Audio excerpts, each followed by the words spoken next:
सुप्रभात। आज हम बीए बीएड प्रथम वर्ष एवं बीए प्रथम वर्ष के पाठ्यक्रम एवं पद्य के पाठ्यक्रम की प्रथम इकाई के अंतर्गत लगने वाले प्रथम कवि अयोध्या सिंह उपाध्याय के जीवन परिचय के विषय में जानकारी प्राप्त करेंगे। सर्वप्रथम मैं आपको मोहनलाल सुखाड़े विश्वविद्यालय उदयपुर द्वारा बीए प्रथम वर्ष हिंदी साहित्य का पाठ्यक्रम जो बीए प्रथम वर्ष और बीए बीएड प्रथम वर्ष दोनों में एक ही है, उसके विषय में संक्षिप्त से जानकारी देना चाहूँगी। तो सर्वप्रथम सबसे पहली इकाई में आपके आती है इकाई 1। इकाई 1 में अयोध्या सिंह उपाध्याय हरिऔध का जीवन परिचय एवं शाम संदेश की व्याख्या एवं आलोचनात्मक प्रश्न है। द्वितीय इकाई में जाने से पूर्व ही इसी में एक अन्य कवि हैं जिनका नाम है मैथिली शरण गुप्त, जिनके चित्रकूट में राजसभा की व्याख्या एवं आलोचनात्मक प्रश्नों की जानकारी आपको कराऊंगी। इसके बाद में हम बात करते हैं इकाई 2 की। इकाई 2 में है जयशंकर प्रसाद का संकलित अंश वरुणा की कछार, बीती विभावरी, वेदिन, पेशोला की प्रतिध्वनि से व्याख्या एवं आलोचनात्मक प्रश्न। ये सभी जयशंकर प्रसाद द्वारा लिखित कविताएं हैं जिसका अध्ययन आप अपने पाठ्यक्रम के अंतर्गत करेंगे। दूसरे कवि इकाई 2 के अंतर्गत आते हैं सुमिता नंदन पंत, जिनकी कविताएं हैं पर्वत प्रदेश में पावस, मौन निमंत्रण, नौका विहार, रुद्धझरो, बापू के प्रति और ताज। इन सब कविताओं की व्याख्या एवं इनसे जुड़े हुए आलोचनात्मक प्रश्न। इकाई 3 में सबसे पहली जो कवि हैं वो है महादेवी वर्मा, जिनकी कविताएं हैं वसंत रजनी, जीवन विरह का जलजात, बीन भी हूँ मैं तुम्हारी रागिनी भी हूँ, रूप सी तेरा घन केश पाश, मैं नीर भरी दुख की बदली और मंदिर का दीप। इन कविताओं की व्याख्या एवं आलोचनात्मक प्रश्न। फिर द्वितीय कवि इकाई 3 के अंतर्गत हैं सूर्यकांत त्रिपाठी निराला, जिनकी कविताएं जागो फिर एक बार, संध्या सुंदरी, बादल राग, विधवा, गहन है यह अंधकार और स्नेह निर्जर बह गया। इन कविताओं की व्याख्या एवं आलोचनात्मक प्रश्न। इकाई 4 में सबसे पहले कवि है रामधारी सिंह दिनकर, जिनकी कविताएं हैं अनल किरीट, नारी, प्रतिशोध आदि की व्याख्या एवं आलोचनात्मक प्रश्न। इसी के साथ दूसरे कवि हैं सच्चिदानंद वात्स्यायन अज्ञे, जिनकी कविताएं हैं बावरा अहिरी, नदी के द्वीप से व्याख्या और आलोचनात्मक प्रश्न। अज्ञे की ही अन्य कविताएं हैं इसी इकाई के अंतर्गत हरी घास पर क्षण भर और कलगी बाजरे की। इन कविताओं की भी व्याख्या एवं आलोचनात्मक प्रश्न। इकाई 5 के अंतर्गत हिंदी साहित्य के इतिहास का सामान्य परिचय, जिसमें आपको आदिकाल, भक्तिकाल, रीतिकाल और आधुनिक काल की पृष्ठभूमि और उनकी सामान्य प्रवृत्तियों के विषय में जानकारी प्राप्त करनी होगी। फिर बात करते हैं द्वितीय बिंदु की, जो इकाई 5 के अंतर्गत है आधुनिक हिंदी कविता के सोपान, भारतेंदु युग, द्विवेदी युग, छायावाद, प्रगतिवाद, प्रयोगवाद एवं नई कविता। इन सोपानों के आधार पर ही आधुनिक हिंदी कविता का निर्माण किया गया है। फिर तृतीय बिंदु है छंद ज्ञान और चतुर्थ बिंदु है अलंकार ज्ञान। यानी इकाई 5 के अंतर्गत आपको हिंदी साहित्य के इतिहास का अध्ययन करना होगा। उसके अंतर्गत ही आपको हिंदी कविता के सोपान यानी आधुनिक काल में जो हिंदी कविताएं लिखी गई है वो किन 6 सोपानों पर निर्मित की गई है, उन 6 सोपानों का आपको अध्ययन करना होगा। उसके बाद में आपको छंद ज्ञान और अलंकार ज्ञान से भी अवगत होना पड़ेगा। तो ये तो रही आपके पाठ्यक्रम की बात, जो कि आपके प्रथम प्रश्न पत्र यानी पद्य खंड जो होता है प्रथम प्रश्न पत्र का पाठ्यक्रम है। अब हम बात करते हैं पहली इकाई के पहले कवि अयोध्या सिंह उपाध्याय हरिऔध के विषय में। हरिऔध जी के विषय में आपको ये पढ़ाने से पूर्व आपके सामने विषय सामग्री मैंने साथ ही साथ उपलब्ध करा दी है। इसको पढ़ाने से पूर्व मैं आपको संक्षिप्त जानकारी देना चाहूँगी कि अयोध्या सिंह उपाध्याय हरिऔध ये आधुनिक काल के द्विवेदी युगीन कवि हैं। द्विवेदी युगीन कवि होने के कारण इन पर खड़ी बोली हिंदी का प्रभाव भी रहा, यानी इन्होंने खड़ी बोली हिंदी में भी रचनाएं लिखी, साथ ही साथ इनकी बोली पर संस्कृत निष्ठ शब्दों का प्रभाव भी रहा है। अब हम हरिऔध जी की बात करें तो अब हम पढ़ना शुरू करते हैं कि हरिऔध का जन्म 1865 में उत्तर प्रदेश के आजमगढ़ जिले के निज़ामाबाद में हुआ था और हरिऔध ने घर पर ही उर्दू, फारसी और संस्कृत की शिक्षा ग्रहण कर ली थी। 1923 में सरकारी नौकरी से त्याग पत्र देकर हरिऔध जी ने साहित्य सेवा में ही अपना जीवन समर्पित कर लिया। यानी 1923 से पूर्व तक जो हरिऔध जी रहे हैं उन्होंने सरकारी सेवा में यानी सरकारी नौकरी की उन्होंने, तब तक हरिऔध जी ने साहित्य लिखने का कोई प्रयास नहीं किया था। लेकिन 1923 के बाद जब उन्होंने सरकारी नौकरी से त्यागपत्र दे दिया तो वे सरकारी नौकर नहीं रहे और उन्होंने साहित्य का नौकर बनना तय कर लिया, यानी निर्धारित कर लिया कि साहित्य सेवा करूँगा। इनके प्रमुख काव्य ग्रंथ कौन कौन से रहे हैं? प्रिय प्रवास वर्ष 1914, जिसका अध्ययन आप अपने पाठ्यक्रम के अंतर्गत करेंगे। जिस श्याम संदेश का आप अध्ययन करेंगे अपने पाठ्यक्रम की इकाई 1 के अंतर्गत, वो प्रिय प्रवास 1914 में लिखित खड़ी बोली हिंदी के प्रथम महाकाव्य की उपाधि जिसे मिली हुई है उसका ही एक संकलित अंश है, यानी एक खंड है। पद्य प्रसून 1925, चुपते चौपदे चौखे चौपदे 1932, बोलचाल, रसकलश, वैदेही वनवास 1940, पारिजात, प्रेम प्रपंच आदि आते हैं। किसमें? हरिऔध जी की प्रसिद्ध रचनाओं के अंतर्गत। प्रिय प्रवास और वैदेही वनवास हरिऔध के महाकाव्य हैं। इनमें प्रिय प्रवास 1914 खड़ी बोली हिंदी का प्रथम महाकाव्य है। अब आपको ये विशेष रूप से ध्यान रखना होगा प्रथम वर्ष के विद्यार्थियों कि प्रिय प्रवास जिसका अध्ययन आप करेंगे अपने पाठ्यक्रम में, वो प्रिय प्रवास है क्या? वो हरिऔध जी द्वारा लिखित एक महाकाव्य है जो किस भाषा में लिखा गया है? खड़ी बोली हिंदी के अंतर्गत। और खड़ी बोली हिंदी का लिखा पहला महाकाव्य होने के कारण ही इसे आधुनिक युग का या आधुनिक काल का खड़ी बोली हिंदी का प्रथम महाकाव्य कहा गया है। यदि आपसे यह पूछा जाए कि खड़ी बोली हिंदी का प्रथम महाकाव्य कौन सा है, तो आप इसका जवाब देंगे प्रिय प्रवास 1914। और किसके द्वारा लिखा गया है? तो अयोध्या सिंह उपाध्याय हरिऔध के द्वारा। और अयोध्या सिंह उपाध्याय हरिऔध किस काल के कवि थे? तो आधुनिक काल के। और किस युग के थे? तो आधुनिक काल के अंतर्गत हरिऔध द्विवेदी युग के, भारतेंदु युग सबसे पहला और द्विवेदी युग उसके बाद का, तो द्विवेदी युग के कवि रहे हैं अयोध्या सिंह उपाध्याय हरिऔध। श्रीधर पाठक के बाद खड़ी बोली हिंदी को परिनिष्ठित एवं परिष्कृत करने का श्रेय हरिऔध जी को जाता है। श्रीधर पाठक द्विवेदी युगी ने कवि रहे हुए हैं। हालांकि इन्होंने लिखना भारतेंदु युग से ही प्रारंभ कर दिया था। भारतेंदु काल के अंत में ही श्रीधर पाठक ने अपनी रचनाएं लिखना प्रस्तुत कर दिया था। लेकिन श्रीधर पाठक के बाद अगर किसी ने हिंदी यानी खड़ी बोली हिंदी को परिष्कृत यानी शुद्ध करने का, परिमार्जित करने का जो कार्य किया था, कि उसको शुद्ध रूप में प्रस्तुत करने का कार्य किया था, वो हरिऔध जी ने अपने काव्य में किया था।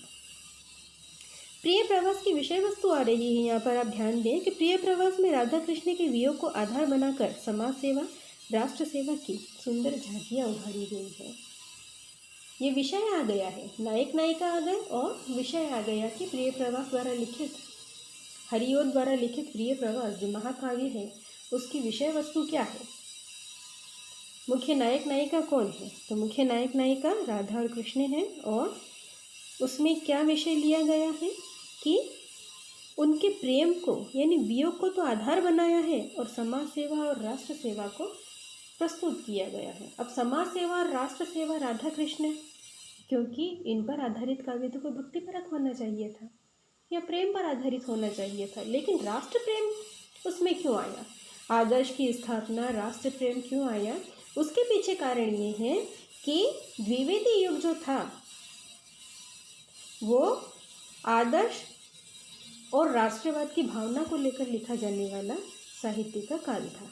इसीलिए जिस काल की जो विशेषताएं होती है उससे साहित्य अछूता नहीं रह सकता। तो द्विवेदी युग की जो प्रवृत्तियां थी, साहित्य की विशेषता थी या समाज में जो चीज़ प्रचलित थी, वो ही हरिऔध जी के काव्य में भी आई। उन्होंने राधा कृष्ण को मात्र एक सामान्य स्त्री पुरुष नायक नायिका के रूप में प्रस्तुत किया, ईश्वर के रूप में प्रस्तुत नहीं किया। और उनके मन में भावना क्या उत्पन्न की? राष्ट्र प्रेम, देश प्रेम की, ताकि जिससे उस महाकाव्य को पढ़ने वाले हर एक सामान्य व्यक्ति में, देशवासी के मन में क्या भावना उत्पन्न हो? राष्ट्र के प्रति प्रेम की भावना उत्पन्न हो, न कि भौतिक प्रेम की भावना उत्पन्न हो। इसी के बाद इसमें है कि श्री कृष्ण राधा इस महाकाव्य में वियोगी नहीं, राष्ट्र एवं समाज सेवा के लिए आदर्श नायक नायिका है। जो मैंने आप सभी कहा वही विषय इसमें आ गया कि राष्ट्र और समाज सेवा के लिए आदर्श नायक नायिका के रूप में उनको प्रस्तुत किया गया।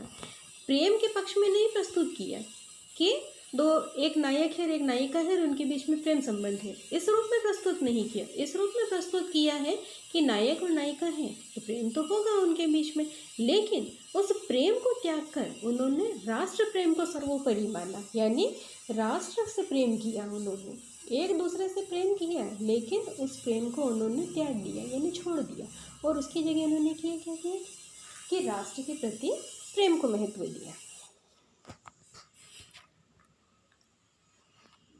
वे अपने प्रिय को वियोग की अपेक्षा समष्टि के प्रति अत्यधिक समर्पित हैं। नंद और यशोदा का अपने पुत्र के प्रति वात्सल्य इस महाकाव्य में अनूठे ढंग से प्रस्तुत हुआ है। संस्कृत की समासांत पदावली, क्लिष्ट खड़ी बोली, हिंदी का प्रयोग। समासांत पदावली वो होती है कि यानी ऐसे पद जिसमें समास पर ही अंत होता हो, यानी ऐसे पद लिखे संस्कृत के जिसमें समास पर ही उस पद का अंत होता हो। क्लिष्ट यानी कठिन खड़ी बोली हिंदी का प्रयोग हुआ। कठिन खड़ी बोली हिंदी का प्रयोग इसलिए हो गया क्योंकि खड़ी बोली हिंदी कठिन नहीं है। जो देश का शिक्षित अशिक्षित हर वर्ग सहज रूप से बोल ले वो खड़ी बोली हिंदी कठिन नहीं हो सकती, लेकिन हरिऔध के काव्य में आकर वो क्लिष्ट यानी कठिन क्यों हो गई? कठिन इसलिए हो गई क्योंकि उसमें संस्कृत के शब्दों का प्रयोग हुआ। अब संस्कृत जो भाषा है वो बिना किसी ज्ञान के या बिना गुरु के ज्ञान के जान पाना संभव नहीं है। हर सामान्य व्यक्ति संस्कृत भाषा का ज्ञाता नहीं हो सकता, उसे ज्ञान नहीं हो सकता। तो इसीलिए जहाँ जहाँ पर हरिऔध के काव्य में बहुतायत संस्कृत के शब्द आए हैं, जिससे खड़ी बोली हिंदी भी क्या हो गई, हरिऔध के काव्य की बड़ी कठिन लगने लगी।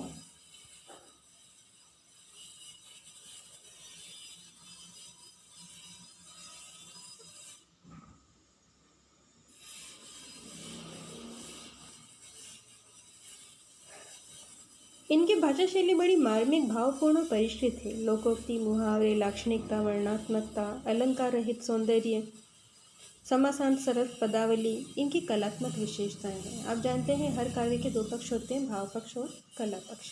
अब जब कला पक्ष की बात करते हैं तो कला पक्ष में भी इनकी ये विशेषताएं रही है हरिऔध जी के काव्य की। इन्हें अपनी खड़ी बोली की प्रिय प्रवास 1914 नामक कृति के द्वारा हिंदी का सर्वोत्तम पुरस्कार मंगला प्रसाद पारितोषिक प्राप्त हो चुका है। आपको ये याद रखना है कि प्रिय प्रवास हरिऔध जी का जो खड़ी बोली हिंदी का जो प्रसिद्ध महाकाव्य, पहला महाकाव्य रहा है, उस पर इन्हें हिंदी का सर्वोत्तम पुरस्कार यानी हिंदी का सबसे बड़ा पुरस्कार, हिंदी साहित्यकार के लिए सबसे बड़ा पुरस्कार मंगला प्रसाद पारितोषिक प्राप्त हो चुका है। हरिऔध सम्राट के रूप में, इन्हें हिंदी साहित्य के सम्राट के रूप में स्मरण किया जाता है। मैथिलीशरण गुप्त से पूर्व खड़ी बोली हिंदी को प्रथम महाकवि हरिऔध ने ही किया था। यानी मैथिलीशरण गुप्त से पूर्व खड़ी बोली हिंदी को पूर्णतः परिनिष्ठित और परिष्कृत करने का जो श्रेय जाता है वो किसको जाता है? खड़ी बोली हिंदी को जो जिसने किया वो कौन है करने वाले? वो हरिऔध जी है। अब ऐसा क्यों कहा गया है? क्योंकि द्विवेदी काल के जो सबसे हिंदी के प्रसिद्ध दो कवि रहे हैं वो रहे हैं एक तो हरिऔध जी और दूसरे रहे हैं मैथिलीशरण गुप्त। तो ये जो दो कवि रहे हैं इनका मूल उद्देश्य यही था कि खड़ी बोली हिंदी को परिष्कृत करना, शुद्ध करना और लोगों में अत्यधिक से अत्यधिक इसको प्रचारित और प्रसारित करना। श्याम संदेश का सारांश। अयोध्या से उपाध्याय हरिऔध द्वारा लिखित प्रिय प्रवास 17 सर्गों में विभक्त है। कितने सर्गों में विभक्त है? 17 सर्गों में। खड़ी बोली हिंदी का ये प्रथम महाकाव्य। ये आपकी जानकारी आपको होनी चाहिए प्रथम वर्ष के विद्यार्थियों, और ये आपके लिए विशेष है कि अयोध्या से उपाध्याय हरिओ द्वारा लिखित प्रिय प्रवास 1914 में कितने? 17 सर्गे हैं। खड़ी बोली हिंदी का प्रथम महाकाव्य है। इस महाकाव्य का पूर्व में नाम क्या रखा गया था? ब्रजांगना विलाप, और बाद में इसका नाम क्या कर दिया गया? परंतु समाज और राष्ट्र सेवा की प्रधानता को उभार पाने के कारण इसका नाम प्रिय प्रवास रखा गया। यानी ब्रजांगना विलाप नाम से इस काव्य का हरिओ जी ने निर्माण किया था। लेकिन देश प्रेम और राष्ट्र प्रेम के प्रति जो भावना थी उसको जो विशिष्ट रूप से इस काव्य में उभारना था और वे उभार पाए, इस कारण इसका नाम उन्होंने बाद में परिवर्तित करके क्या कर दिया? प्रिय प्रवास। अब प्रिय प्रवास की कथा और उसके महत्व के बारे में द्वारिका प्रसाद सक्सेना ने लिखा है कि प्रिय प्रवास की संपूर्ण कथा संधि कार्यावस्था अर्थ प्रकृतियों से सुनियोजित है।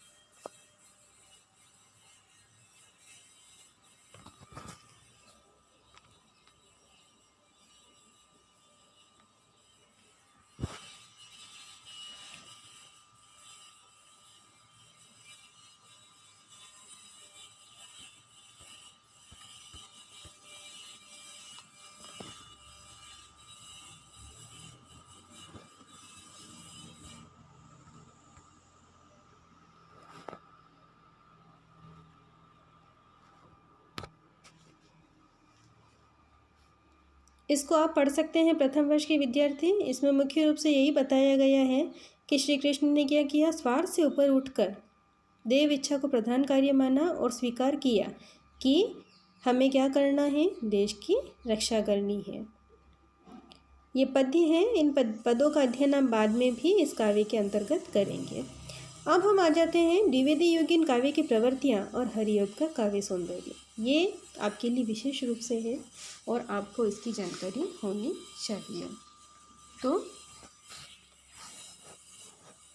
आधुनिक हिंदी काव्य के विकास में दूसरा पड़ाव द्विवेदी युग के नाम से जाना जाता है, जिसे भाषा और भाव सुधार के कारण क्या कहा गया? जागरण सुधार काल। किसके कारण कहा गया? भाषा भी बदल गई और भाव भी परिवर्तित होने लगे। किस प्रकार से हुए उसको हम इन बिंदुओं के अंतर्गत अध्ययन करेंगे। आचार्य महावीर प्रसाद द्विवेदी जैसे विद्वान साहित्यकार की छत्र छाया एवं आदर्श को लेकर मैथिली शरण गुप्त का आविर्भाव इसी युग की देन है। इस समय अयोध्या से उपाध्याय हरिओद काव्य क्षेत्र में परिष्कृत भाव भाषा लेकर प्रतिष्ठित हो चुके थे। उपाध्याय हरिओद काव्य क्षेत्र में परिष्कृत यानी शुद्ध भाव भाषा लेकर प्रतिष्ठित हो चुके थे, यानी स्थापित हो चुके थे। इस युग के काव्य में यानी द्विवेदी युग के काव्य में क्या है? सामाजिक चेतना, राष्ट्रीय चेतना, प्रकृति वर्णन, नीति एवं आदर्श की बहुलता, प्रबंधात्मक काव्यों की महत्ता, धर्म सुधार, खड़ी बोली हिंदी को महत्व दिया गया। ये मूल रूप से बिंदु हैं जो द्विवेदी युग की प्रवृत्तियों को सिद्ध करते हैं। सबसे पहला बिंदु लेते हैं सामाजिक चेतना। द्विवेदी युगीन काव्य में सामाजिक धार्मिक रूढ़ियाँ, असमानता, शोषण, कुरीतियाँ जैसे बाल विवाह, सती प्रथा, विधवा पुनर्विवाह का भाव, ब्रह्म समाज, प्रार्थना समाज, थियोसॉफिकल सोसाइटी के प्रभाववश कवियों में समानता, विधवा पुनर्विवाह, धार्मिक पवित्रता का समर्थन किया। हरिओद ने भी प्रिय प्रवास में श्री कृष्ण राधा को लोक सेवक और लोक सेविका के रूप में प्रस्तुत किया। किस रूप में प्रस्तुत किया राधा और कृष्ण को? लोक सेवक और लोक सेविका के रूप में। और उनके मन में क्या भावों की उत्पत्ति की? आत्मत्याग, समाज सेवा, मानव मात्र के कल्याण की कामना। श्री कृष्ण और राधा दोनों व्यक्तिगत हित से उठकर समाज हित की बात करते हैं। व्यक्तिगत हित से उठकर समाज हित की बात करना। अब ये क्या होता है कि व्यक्तिगत हित को त्याग दिया, यानी उन्हें अपना भला नहीं चाहिए था, समाज हित की बात की, यानी सामाजिक रूप से सबका भला हो, पूरे समाज का भला हो, ऐसी भावना उनकी रही। अब बात करते हैं द्वितीय बिंदु राष्ट्रीय चेतना कि द्विवेदी युग में कवियों द्विवेदी युग के कवि ने अंग्रेजों की बर्बर आर्थिक, सामाजिक, धार्मिक, शोषणवादी नीति का इस युग के कवियों ने खुलकर विरोध किया और राष्ट्र की वेदी पर त्याग, उत्सर्ग करने एवं बलिदान होने का आह्वान किया। यानी राष्ट्रीय चेतना। अब राष्ट्रीय चेतना क्यों थी, बिंदुगत अध्ययन आप स्वतः कर लेना, लेकिन मैं आपको इस पर समझा देती हूँ कि राष्ट्रीय चेतना उस काल के कवियों में इसलिए थी क्योंकि ये उस समय की स्थितियाँ हैं जब देश स्वतंत्र नहीं हुआ था। स्वतंत्रता पूर्व की स्थितियों की ये काल है। तो ऐसे समय में कहीं ना कहीं जाकर भारतीयों के मन में अंग्रेजों के विरुद्ध एक आग तो जल ही रही थी और कहीं ना कहीं वे उस स्वतंत्रता से छुटकारा पाना चाहते थे। तो ऐसी स्थिति में जो साहित्य लिखे गए, तो साहित्यकार ने क्या किया, देश के युवा वर्ग से आह्वान किया। किस माध्यम से किया? साहित्य के माध्यम से, कि अब तुम जाग जाओ, अब जागने का समय आ गया है। और देश के युवा, जब तक तुम उठकर खुद साहस नहीं करोगे तब तक तुम इस स्वतंत्रता के बंधन को तोड़ नहीं पाओगे, देश कभी स्वतंत्र नहीं हो पाएगा। तो कुछ ऐसे ही राष्ट्रीय चेतना के भाव, यानी अपने बारे में अपना भला करना छोड़ दो, पूरे देश के हित की बात सोचो, राष्ट्र हित की बात सोचो। तो इसी राष्ट्र हित की भावना को सर्वोपरि मानकर जो काव्य लिखे गए वो द्विवेदी युग की प्रधानता रही है। और इसी आधार पर आप इस राष्ट्रीय चेतना के बिंदु को समझने का प्रयास करें। तीसरी बात आती है प्रकृति चित्रण। प्रकृति चित्रण जैसा कि आप सभी जानते हैं, प्राकृतिक उपादानों का वर्णन। प्रकृति में क्या अच्छा है, क्या सुंदर है। प्रकृति वैसे ही बहुत सुंदर है, शब्द ही अपने आप में सौंदर्य का परिचायक है। लेकिन प्रकृति का वर्णन कवि ने अपने काव्य में किस प्रकार से किया, ये हिंदी साहित्य में विशेष रूप से देखने वाली बात हो जाती है कि हरिओम ने द्विवेदी युगीन कवियों की भांति तथा उनसे भी आगे बढ़कर जीवन की सहचरी यानी साथी प्रकृति के विविध चित्र खींचे। कभी कवि प्रकृति को के आलम्बन से प्रेरित होता है तो कभी प्रकृति भावना को उद्दीप्त करती लगती, यानी आलम्बन और उद्दीपन दोनों ही रूपों में प्रस्तुत किया।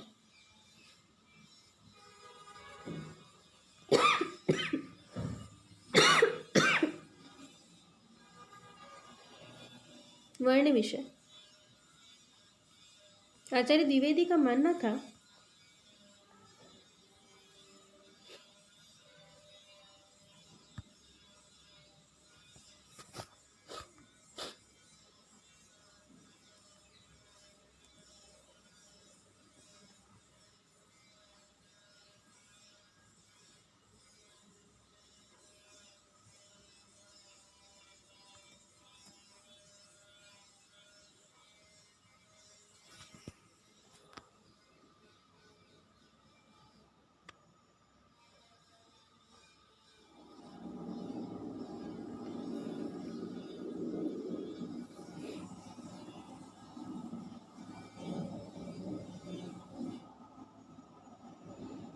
कि चींटी से लेकर हाथी,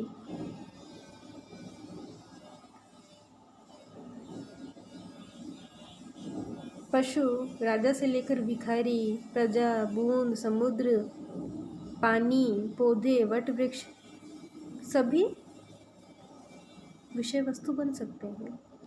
यानी प्रकृति में उत्पन्न हर एक प्राणी, मनुष्य रूप में हो, पशु रूप में हो, जिस भी रूप में हो, या प्रकृति में उत्पन्न कोई फूल हुआ,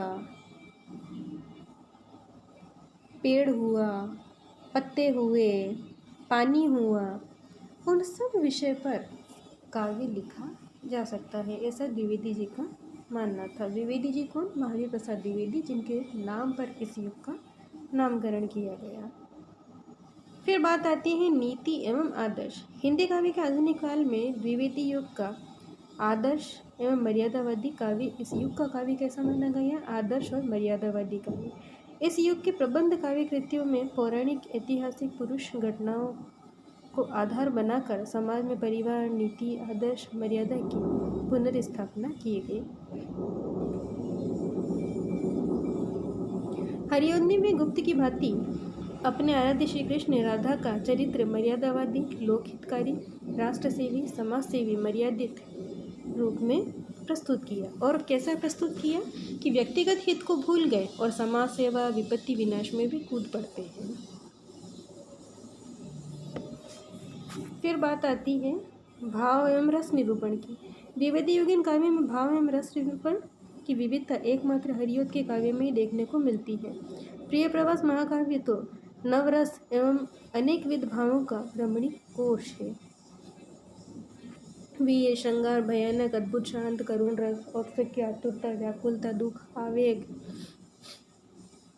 विप्रलंब श्रृंगार संपूर्ण महाकाव्य में इनके मिलता है।